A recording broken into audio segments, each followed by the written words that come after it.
अस्सलाम वालेकुम, मैं आपका इंस्पेक्टर वलीद सिर खान केमिस्ट्री का एम नज़ीर चैनल में। आज हम केमिस्ट्री का सेकंड लेक्चर ईटा एनएमडी कैट और ई कैट के लिए स्टार्ट करेंगे। पिछले लेसन जो लेक्चर था उसमें भी हमने कुछ बेसिक टर्म्स को स्टडी किया, तो आज भी हम कुछ बेसिक टर्म्स को देखेंगे। तो बेसिक टर्म्स के बाद फिर हम प्रॉपर एमसीक्यूज और टॉपिक्स पे जाएंगे। तो जो पहली हमारे पास बेसिक टर्म है that is isotopes, that is isotopes। अब isotopes हैं क्या? Isotopes are the variants of same element differs in proton number। कैसे डिफाइन करते हैं इसको? Variants of same element differ in proton number. अब यहां पे प्रोटॉन नंबर या हम कह सकते हैं इसको neutron number. Neutron number isotopes में एलिमेंट सेम है, लेकिन आपके पास उसके जो नंबर ऑफ न्यूट्रॉन्स हैं वो डिफरेंट हैं। फॉर एग्जांपल हाइड्रोजन, हाइड्रोजन के आपके पास 3 आइसोटोप्स हैं। उन 3 आइसोटोप्स में एक हाइड्रोजन 1H1, दूसरा 1H2, तीसरा 1H3। अब 1H1 हाइड्रोजन में आपके पास न्यूट्रॉन 0, 1H2 में न्यूट्रॉन 1, 1H3 में न्यूट्रॉन 3। तो आप आइसोटोप्स को ऐसे भी डिफाइन कर सकते हैं कि द एलिमेंट जो आपके पास सेम जो एलिमेंट है उसको जो डिफरेंट काइंड्स हैं, atoms of same element, atoms of same element differs in proton number, differs in proton number is called as isotopes. उसको हम क्या कहेंगे? आइसोटोप्स कहेंगे। कार्बन के आपके पास 3 आइसोटोप्स हैं, कार्बन 12, कार्बन 13 एंड कार्बन 14। अब यहां पे carbon 13 is used in carbon dating. आप किसी भी फॉसिल्स की एज के बारे में बताते हैं, तो डिफरेंट यूजर्स हैं किसके? आइसोटोप्स के। तो isotopes are the element of are the same variants of same element differs in neutron number। Neutron number में क्या करेंगे? ये डिफर करेंगे। नेक्स्ट जो हमारे पास है that is empirical formula. Next क्या है हमारे पास? Empirical formula. अब व्हाट इज एम्पिरिकल फार्मूला? सबसे पहले आप देखिए फार्मूला। फार्मूला है सिंबॉलिक रिप्रेजेंटेशन। फार्मूला क्या है? Symbolic representation of elements present in a compound. कि किसी भी कंपाउंड के अंदर आपके पास जो सिंबल्स यूज किए जाते हैं एलिमेंट के, उसको कहते हैं formula. What is empirical formula? The formula which shows simplest whole number ratio of elements। Simple whole number ratio of elements। For example, benzene हमारे पास एक कंपाउंड है। इस कंपाउंड की अगर हम एटम्स की सिंपलेस्ट रेशियो लिखें, क्या लिखें? Simplest ratio. तो सिंपलेस्ट रेशियो क्या आ जाएगी? CH। Now this CH is the empirical formula for benzene. Empirical formula for benzene. अब हम बात करें मॉलिक्यूलर फार्मूला की। मॉलिक्यूलर फार्मूला, तो molecular formula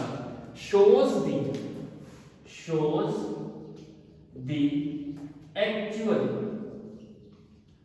shows the actual number of atoms present in a molecule or compound, कि किसी भी compound या मॉलिक्यूल के अंदर कितने एटम्स मौजूद हैं उसके एग्जैक्ट नंबर बताए तो उसको हम मॉलिक्यूलर फार्मूला कहते हैं।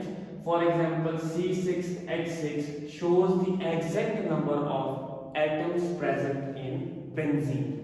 तो बेंजीन के अंदर 6 कार्बन और 6 हाइड्रोजन। तो this is molecular formula. Molecular formula of hydrogen peroxide is H2O2। Molecular formula of water is H2O। Carbon dioxide CO2। Sodium carbonate Na2CO3। तो ये आपके पास क्या है, मॉलिक्यूलर फार्मूला है which shows the actual number of atoms present in a molecule। अब हम बात करते हैं जो मोस्ट इंपॉर्टेंट टॉपिक है कि बहुत सारे स्टूडेंट्स इस टॉपिक में अक्सर कंफ्यूज होते हैं, दैट इज मॉलिक्यूलर मास, या हम इसको फार्मूला मास और कंपैरेटिवली इस टर्म को लिखा जाता है मोलर मास। इसको कैलकुलेट कैसे किया जाए, फिर what is molecular mass and what is formula mass.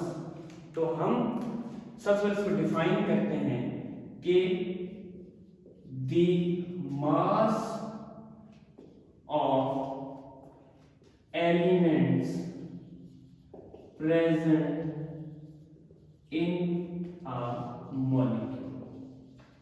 ये इसकी ब्रॉड डेफिनेशन है कि जितने भी एलिमेंट्स उसके अंदर मौजूद है उसका मास कितना है, सब एलिमेंट्स का मास। तो प्रॉपर डेफिनेशन आ गई, the sum of the atomic masses of elements present in a molecule। कि एक मॉलिक्यूल के अंदर जितने भी एटम्स प्रेजेंट हैं उन सब के एटॉमिक मास का सम करेंगे तो that will be molar mass. अगर वो मॉलिक्यूल है तो मॉलिक्यूलर मास, अगर वो फार्मूला यूनिट है मीन आयनिक कंपाउंड है तो उसके लिए हम क्या लिखेंगे, फार्मूला मास। अब वन बाय वन हम इनको कैलकुलेट करते हैं। अब जितने भी आपके पास ये मॉलिक्यूलर मास या फार्मूला मासेस हैं ये कैलकुलेशंस में यूज होते हैं, तो इसको फाइंड करने का तरीका जरूरी आना चाहिए। अब यहाँ पे हम अगर देखें सबसे पहले molecular mass,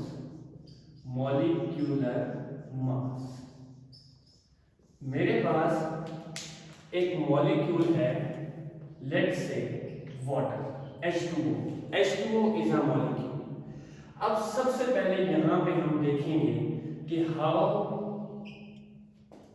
many kinds of elements और एटम्स आर प्रेजेंट, कितने काइंड ऑफ एलिमेंट मौजूद है।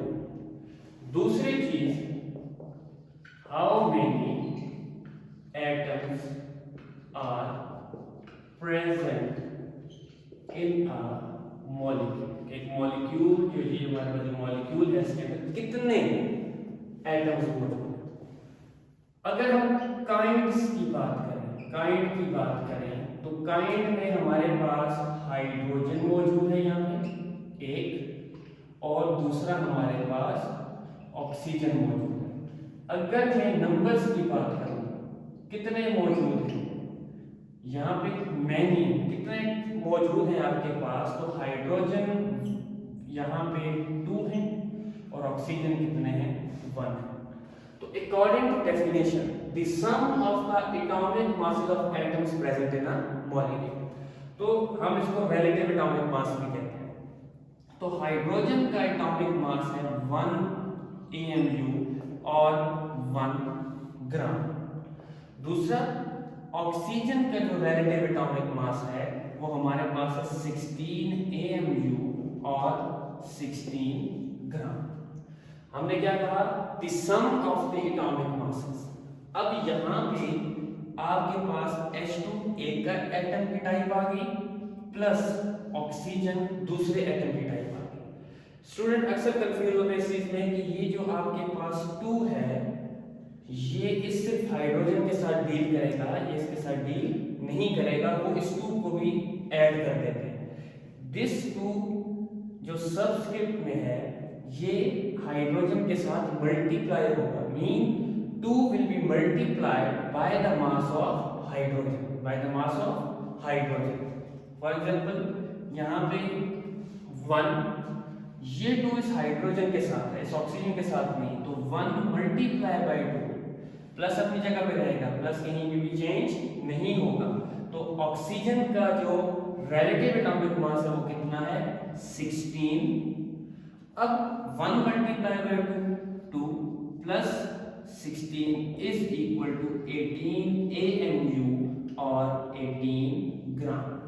So the molecular mass of water H2O is 18 gram. H2O is 18 gram. ये आपके पास एक मॉलिक्यूल है तो हम इसके लिए क्या लिखेंगे, मॉलिक्यूलर मास लिखेंगे। अगर यहाँ हमारे पास कोई भी आयनिक कंपाउंड है तो आयनिक कंपाउंड के लिए हम फार्मूला मास निकालते हैं। किसके लिए, अगर कोई भी आयनिक कंपाउंड है, हमारे पास कोई भी अगर आयनिक कंपाउंड मौजूद हो तो in ionic compound we called it formula mass, NaCl. NaCl is an ionic compound because in NaCl sodium loses its electron and chlorine accepts its electron. So NaCl is an ionic compound. तरीका जो है, चाहे वो formula mass निकालो या आप molecular mass निकालो, आपके पास जो वे है कैलकुलेशन का वो सेम है कि sum of the atomic masses of all the atoms present in a molecule.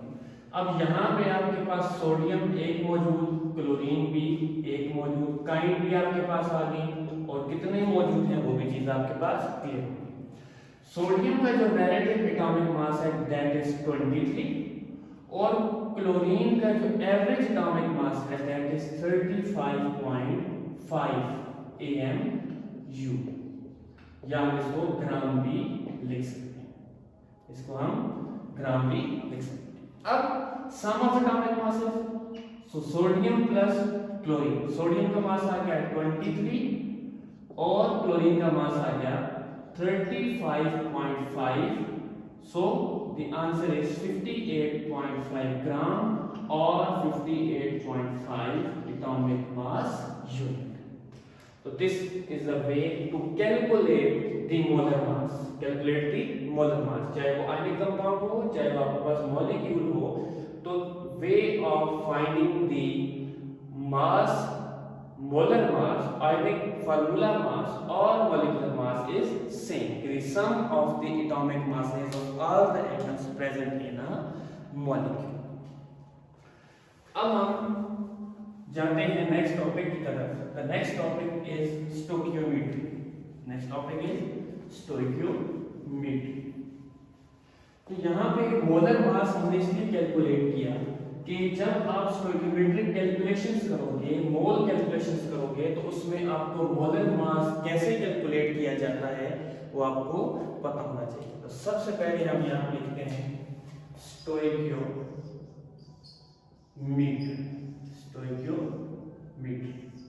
Stoichiometry is basically the calculation of elements. Calculation of elements. Stoichio mean elements, and the next term that we use is metion. That is metion is called as measurement. Is called as measurement. तो हम define करेंगे stoichiometry को कि the measurement and that measurement will be quantitative. That measurement will be quantitative measurement of a compound or element formula जो भी हो आपके पास, कोई भी इसमें आ सकता है, इन अ केमिकल इक्वेशन, कि एक केमिकल इक्वेशन के अंदर आप जो मेजरमेंट्स कर रहे हो उसकी, तो वो हम स्टडी करेंगे स्टोइकियोमेट्री। तो stoichiometry is the measurement, is the quantitative measurement of elements or compounds or a molecule present in a chemical equation or in a chemical reaction is called as stoichiometry. Basically stoichiometry इसलिए जरूरी है कि यहाँ पे जो balanced chemical equation है उसकी base के ऊपर हम डिफरेंट जो रिएक्टेंट्स हैं या जो डिफरेंट प्रोडक्ट्स हैं उनकी मेजरमेंट करते हैं। अब थ्योरेटिकल मेजरमेंट जो है वो इसलिए जरूरी है कि पायलट बेस के ऊपर आप कहीं पे भी किसी भी इंडस्ट्रीज में अगर कोई भी प्लांट लगा रहे हैं तो आपके पास कितने रिएक्टेंट से कितने प्रोडक्ट बनेंगे, आप कौन सा मटेरियल यूज करेंगे और कितनी क्वांटिटी का मटेरियल यूज करके आप कितना प्रोडक्ट बना सकते हैं। तो stoichiometry is basically the theoretical analysis of a balanced chemical equation to find how much reactant is used to produce the product. अब नेक्स्ट जो है balanced chemical equation, balanced chemical equation. अब बैलेंस्ड केमिकल इक्वेशन क्या है? The equation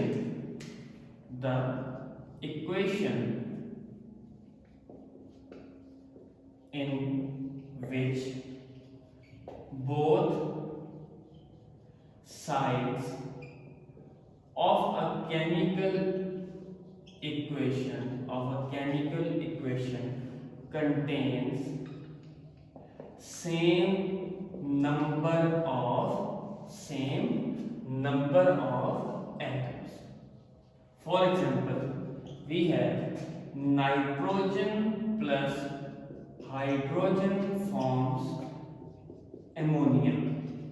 अब यहाँ पे this is not a balanced chemical equation, तो बैलेंस्ड केमिकल इक्वेशन नहीं होगी तो आप स्टोइकियोमेट्री कैलकुलेशन कभी भी नहीं कर सकते।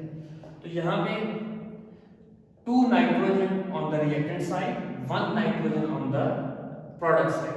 नाइट्रोजन बैलेंस नहीं है आपके पास, hydrogen are 2 on the left side and 3 on the right side, तो ये भी आपके पास बैलेंस नहीं। तो यहाँ पे इसको बैलेंस करने के लिए हम अगर यहाँ पे 2 लिखें तो यहाँ पे 2 नाइट्रोजन हमने बैलेंस कर दी। हाइड्रोजन यहाँ पे 3 multiply by 2, this 3 will be multiplied by number of moles, तो 6 हाइड्रोजन, यहाँ पे आपके पास 2 हाइड्रोजन है, तो 2 को किससे मल्टीप्लाई करें 3 आंसर आएगा, तो 3 मल्टीप्लाई बाय 2, तो यहाँ पे 6 हाइड्रोजन, यहाँ पे भी 6 हाइड्रोजन, यहाँ पे भी 2 नाइट्रोजन और रिएक्टेंट साइड पे भी 2 nitrogen. This means that this equation is balanced chemical equation. तो ये बैलेंस्ड केमिकल इक्वेशन है। जब तक आप बैलेंस्ड केमिकल इक्वेशन नहीं लिखोगे आपके पास कोई ज्योमेट्रिक कैलकुलेशंस नहीं हो सकती। तो इसलिए हम एक रिलेशन ड्रॉ करते हैं मोल and chemical equation. Mole and chemical equation ये है कि कितने मोल रिएक्टेंट्स के मिलकर कितने मोल्स प्रोडक्ट के बनाएंगे, तो उनका जो आपस में रिलेशन होगा that is mole and chemical equation.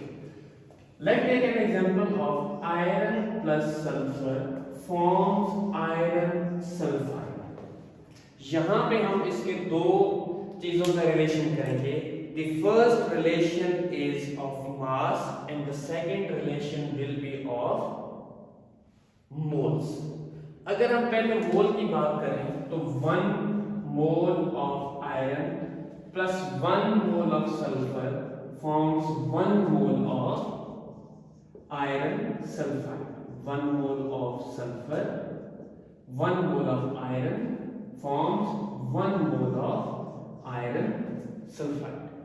अब आयरन का जो एटॉमिक मास है, the atomic mass of iron is 56 gram and the atomic mass of sulfur is 32 gram, so it forms 88 gram of iron sulfide। This is mole relation and this is mass relation। तो according to this equation, ये relation हमें ये चीज show कर रही है कि हमारे पास जो मास है, the mass before and after reaction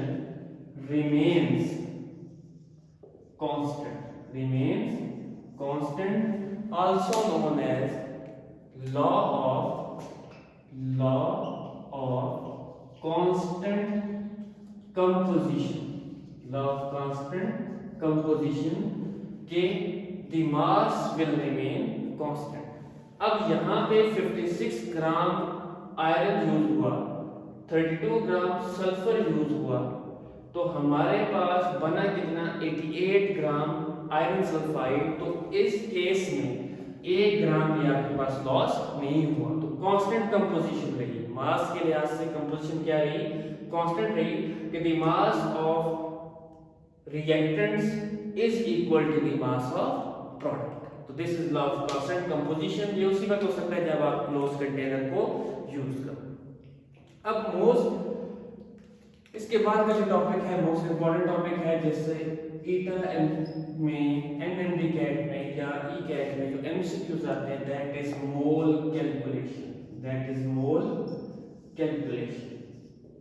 mole calculation basically use किया जाता है कि आप कितना रिएक्टेंट यूज कर रहे हैं और प्रोडक्ट कितना बन रहा है, और कितने रिएक्टेंट यूज करेंगे तो प्रोडक्ट आपके पास कितना बनेगा।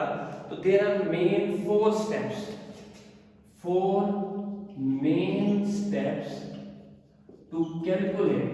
to calculate the moles or mass of reactants or products, कि कितना मास आपके पास आएगा रिएक्टेंट का या प्रोडक्ट का, या कितने मोल्स आपके पास रिएक्टेंट या प्रोडक्ट के आएंगे। तो the first step is balanced chemical equation। कि आप पहले स्टेप में एक चीज ध्यान रखना कि बैलेंस्ड केमिकल इक्वेशन लिखोगे तो आपके पास मोल कैलकुलेशन होगी, अदरवाइज आपकी जो कैलकुलेशन होगी वो क्या हो जाएगी, रॉन्ग हो जाएंगी। थ्योरेटिकल कैलकुलेशन के लिए बैलेंस्ड केमिकल इक्वेशन का होना जरूरी है। दूसरा हम देखते हैं कि calculate the moles by using coefficient. Calculate the moles by using coefficients। अब यहां पे हमने क्लियर दे दिया कि 1 मोल आयरन का 1 मोल आयरन सल्फाइड बना रहा है, 1 मोल सल्फर का 1 मोल आयरन सल्फाइड बना रहा है। तो हमारे पास रिएक्टेंट साइड पे टोटल 2 मोल्स यूज हो रहे हैं और प्रोडक्ट साइड में हमारे पास 1 मोल बन रहा है। तो this is calculate number of moles by using coefficients. तो कोफिशिएंट को यूज करके हम मोल्स को कैलकुलेट कर सकते हैं, फिर उनको रिलेट कर सकते हैं। अगर हम सिर्फ ये चीज देखें कि iron is responsible for making iron sulphide, तो हम यहाँ पे क्या कहेंगे कि आयरन का 1 मोल रिस्पांसिबल है आयरन सल्फाइड के 1 मोल बनाने में। तो ये रिलेशन आ जाएगा इनका। तो calculate the moles by using coefficients. जो तीसरा स्टेप है, तीसरे स्टेप में हम देखेंगे कि हम मोल्स को जो है कन्वर्ट करेंगे mass. Convert the moles to mass, कि मोल्स को मास में कन्वर्ट करना है। अगर हमें मोल्स गिवन है, अगर हमें क्या गिवन है, मोल्स गिवन है, तो हमें उसमें मास में कन्वर्ट करना है। लेट्स से मोल्स का जो फॉर्मूला है mass divided by molar mass. अब यहाँ पे हमें मास कैलकुलेट करना है, तो मोल्स गिवन है, moles multiply by molar mass will be equal to mass. तो हम कन्वर्ट करेंगे मोल्स को मास में, और जो लास्ट स्टेप है that is mass is converted into moles. तो mass is converted into moles, कि हम किसी भी मास को मोल में कैसे कन्वर्ट करेंगे। तो अब मास हमें गिवन है, तो हम उस कंपाउंड का मोलर मास लिखेंगे, तो वहां इजीली हम उसको कन्वर्ट कर देंगे किसके अंदर, मोल्स के अंदर। इजीली कन्वर्ट कर देंगे मोल्स के अंदर। तो मास गिवन है, मोलर मास के साथ डिवाइड करेंगे तो नंबर ऑफ मोल्स आपके पास आ जाएंगे। अब ये 4 स्टेप बहुत इंपॉर्टेंट है मोल कैलकुलेशन में। प्रीवियस लेक्चर में हमने देखा कि आपने अगर मास फाइंड करना है मोल से तो कैसे डिवाइड करेंगे, फिर उसके बाद अगर आपने वॉल्यूम फाइंड करना है तो उसको एवोगैड्रोस नंबर से मल्टीप्लाई करेंगे, पार्टिकल्स करना है तो एवोगैड्रोस नंबर से डिवाइड करेंगे। तो ये 4 मेन स्टेप्स हैं जिससे आप कोई भी मोल कैलकुलेशन कर सकते हो। मेन जो मोल कैलकुलेशंस हैं that is mole conversion, mole conversion, mole mass conversion, mole mass conversion, and the last one is mass conversion. अब इसमें कोई कंफ्यूजन नहीं कि मोल आपको गिवन होंगे और मोल ही आपने फाइंड करना है। फॉर एग्जांपल मुझे अगर इक्वेशन से कहता है कि 1 मोल ऑफ आयरन कितने मोल आपके पास आयरन सल्फाइड बनाएगा, 1 मोल ऑफ आयरन कितने मोल ऑफ आयरन सल्फाइड बनाएगा, तो ये हो जाएगी आपके पास मोल कन्वर्जन। ये क्या हो जाएगी आपके पास mole conversion. Let's take an example of 2 KClO3 forms KCl and O2, KCl and O2। अब इस इक्वेशन में वो आपसे ये पूछ रहा है कि अगर हमारे पास if 10 moles of KClO3 is used, if 10 moles of KClO3 is used, then how many moles of oxygen, कि moles of oxygen कितने बनेंगे आपके पास। यहां पे सबसे पहला स्टेप मैंने क्या कहा था कि बैलेंस्ड केमिकल इक्वेशन को हमने करना है बैलेंस। अब यहां पे आप इस इक्वेशन पे गौर करें, on reactant side we have 3 oxygen, on the product side we have 2 oxygen. अब इनको हमने बैलेंस करना है। यहां पे 2 ऑक्सीजन है, तो अगर हम इसको 3 लिखें तो 6 ऑक्सीजन इस साइड पे हो जाएंगे। यहां पे अगर इसको हम 2 से मल्टीप्लाई करें तो 6 ऑक्सीजन इस साइड पे हो जाएंगे। यहां पे 2 पोटेशियम 1 क्लोरीन, यहां पे 1 पोटेशियम 1 क्लोरीन, तो यहां पे भी हम क्या लिखेंगे 2 लिखेंगे। सबसे पहले हमने स्टडी क्या करना है, mole and chemical equation, mole and chemical equation. अब according to the above equation 2 moles of KClO3 forms 3 moles of oxygen। अब यहां पे हमने 3 moles ऑक्सीजन क्यों लिए, 2 मोल KCl क्यों लिए, क्योंकि क्वेश्चन में उसने हमसे पूछा कि हमने ऑक्सीजन के मोल्स फाइंड करने हैं, तो KCl से हमारा कोई भी रिलेशन नहीं। अगर 2 मोल KClO3 3 मोल ऑक्सीजन बना रहा है तो 10 मोल्स कितने बनाएंगे, 10 मोल्स कितने बनाएंगे, तो हम यहां पे लिखेंगे कि 1 mole of KClO3, 1 mole of KClO3 approximately is equal to 3 divided by 2। अब क्योंकि यहां पे हमने पहले 1 मोल का रिलेशन लाएंगे, फिर उसके बाद 10 मोल्स को ऐड करेंगे। कि 2 मोल अगर 3 मोल बना रहे हैं तो 1 मोल अगर KCl3 का यूज करें तो कितने मोल बनेंगे? 3 divided by 2 moles of O2, ये आ जाएगा। अब क्योंकि क्वेश्चन में हमारे पास कितने मोल्स हैं? 10 मोल्स हैं, तो 10 moles of KClO3 forms 3 divided by 2 multiplied by 10 moles of O2।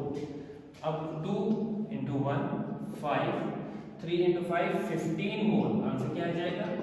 15 moles. इसका मतलब है कि अगर हमारे पास 2 मोल्स KClO3 3 मोल ऑक्सीजन बना रहा है तो मैं अगर 10 यूज करूंगा तो हमारे पास 15 मोल्स बनेंगे। कितने मोल्स बनेंगे? 15 मोल। शॉर्ट फॉर्म में अगर आप इसको देखें कि ये अगर 2 मोल है, ये 3 मोल है, तो इसको हम 3 divided by 2 multiply by 10, 3 divided by 2 multiply by 10। Short formula क्या होगा इसका? कि moles of O2 directly multiplied by moles of KClO3। तो ये आपका शॉर्ट फार्मूला है मोल मोल कन्वर्जन का। किसका? Mole mole conversion. This one is mole mole conversion, this one is.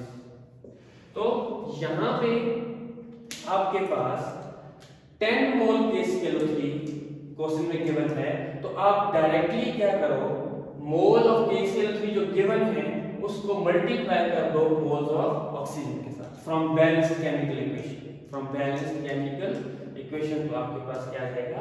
Answer आ जाएगा। अब ये जो मोल्स ऑफ ऑक्सीजन है सबसे पहले हम कैलकुलेट करेंगे। क्या करेंगे?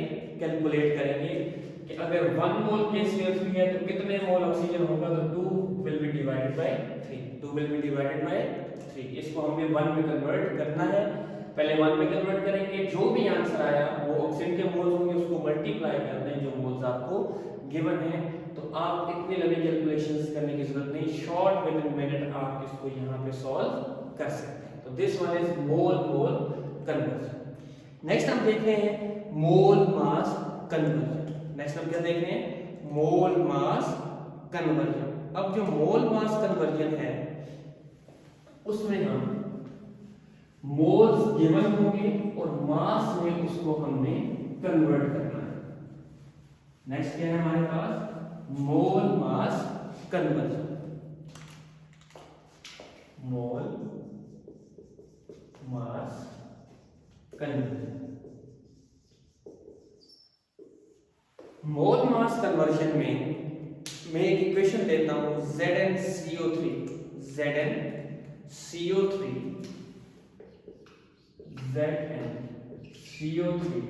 is converted into ZnO plus O2। सबसे पहले हम इक्वेशन को अगर हम बैलेंस करें तो यहां पे जो इक्वेशन हमारे पास आएगी that will be carbon dioxide. Equation balance है, ऑलरेडी इक्वेशन हमारे पास क्या है? बैलेंस्ड है। तो कह रहे हैं कि हाउ मेनी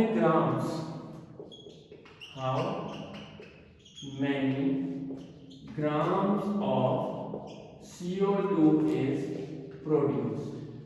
कितने ग्राम आपके पास CO2 प्रोड्यूस होगा if we have 8.8 moles of ZnCO3, 8.8 moles of ZnCO3। अब according to balance chemical equation 1 mole of ZnCO3 produced 1 mole of carbon dioxide. तो अब देखिए यहाँ पे एक ही मोल ZnCO3 का है, एक ही मोल आपके पास कार्बन डाइऑक्साइड का है, तो 8.8 मोल ZnCO3 होंगे, तो 8.8 मोल किसके बनेंगे? Carbon dioxide.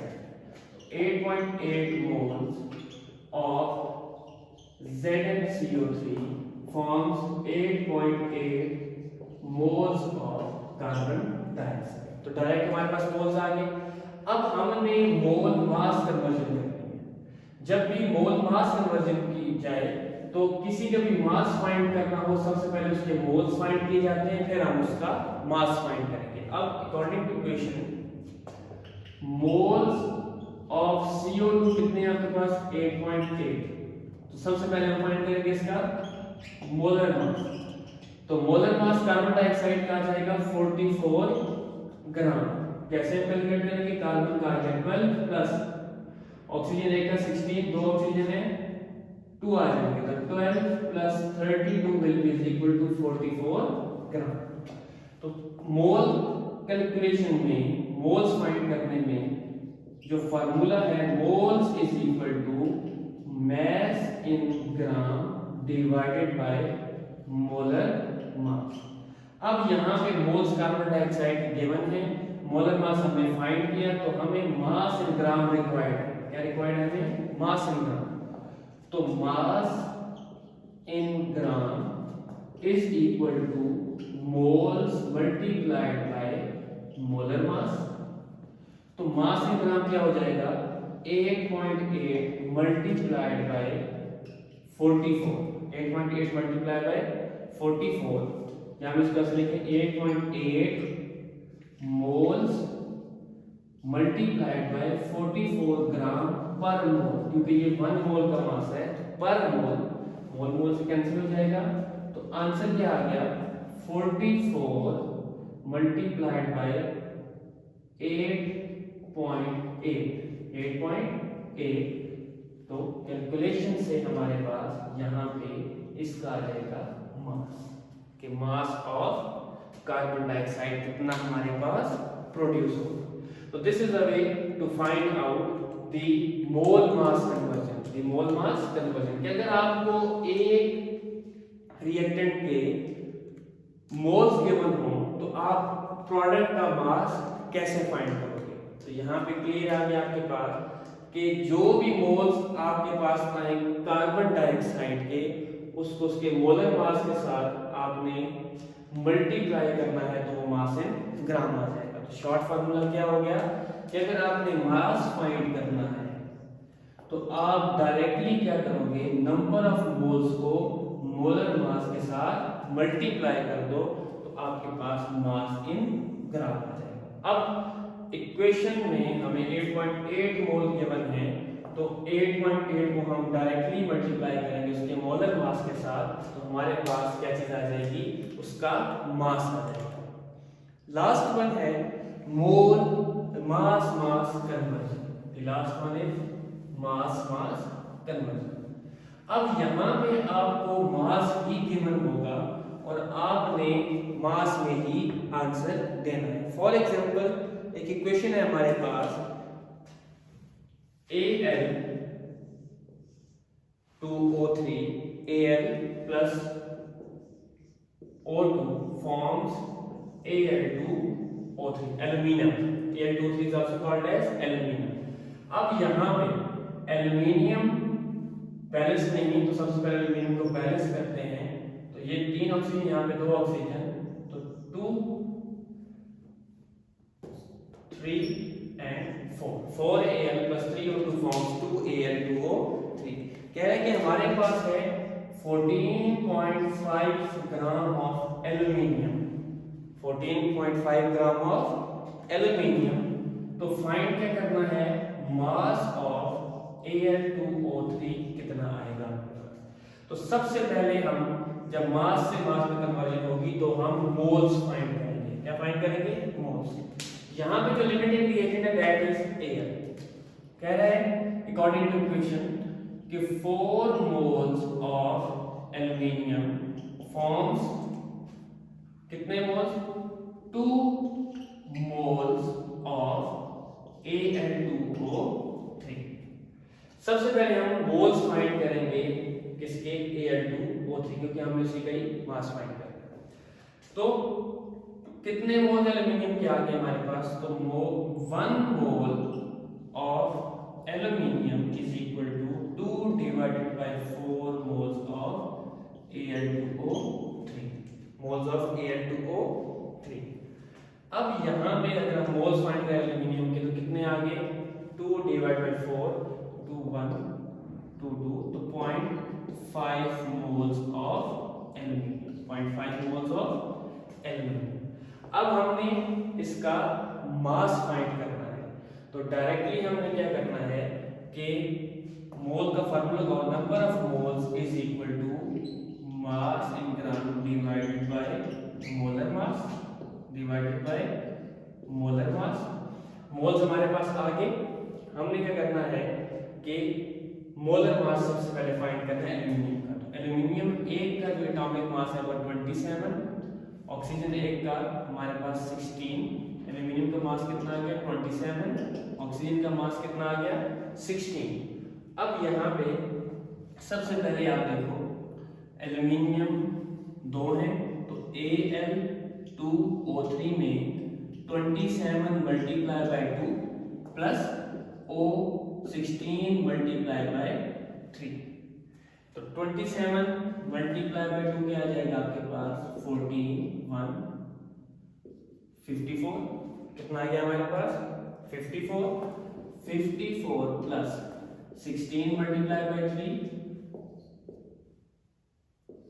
48, तो टोटल मास आपके पास Al2O3 का आ गया 50, या आ गया 90, तो 102 ग्राम पर मोल। मोलर मास हमने फाइंड कर दिया, मास हमने फाइंड करना है, मोल्स हमने कैलकुलेट कर लिया। तो मास अगर आपने फाइंड करना है तो number of moles directly multiplied by molar mass. Moles क्या है 0.5 मल्टीप्लाई बाय 102 ग्राम पर मोल, तो मोल मोल से कैंसिल हो जाएगा। तो मास आपके पास एल्यूमिनियम का यहाँ से कैलकुलेट हो जाएगा। आपका कोई भी क्वेश्चन इस टॉपिक के हवाले से तो जरूर आप कमेंट बॉक्स में लिखें, और अगर अभी तक आपने MM रजी चैनल सब्सक्राइब नहीं किया तो इसको लाजमी सब्सक्राइब करें। अस्सलाम वालेकुम, अल्लाह हाफ़िज़।